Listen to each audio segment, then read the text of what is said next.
In this week's Mommy Minute, vaping continues to pose a risk to teens, with a recent study finding more young e-cigarette users vape within 5 minutes of waking up. Kids are vulnerable to nicotine addiction and may not even realize how much of the addictive chemical is in certain vaping products.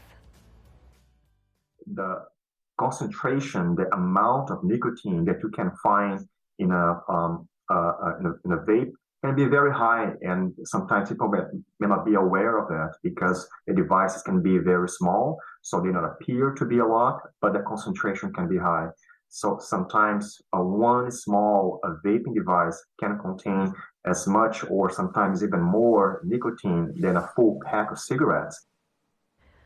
Dr. Umberto Choi is a pulmonologist at Cleveland Clinic. He says many teens still choose to vape, and a nicotine addiction can affect their brain development. When it comes to the lungs, vaping can cause inflammation and irritation, which can lead to lung damage. It can also make asthma or any other existing lung problems worse. Dr. Choi says the e-liquid or vape juice that people are inhaling may contain cancer-causing chemicals and other substances linked to lung and heart disease. The long-term health impacts of vaping are still being studied.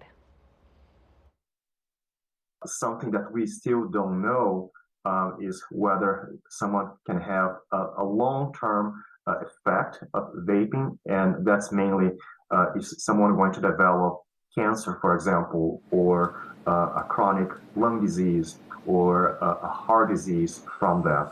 It is what we see with regular cigarettes, that after years of use, someone can develop those heart, lung problems and cancer. But this is an unknown for electronic cigarettes.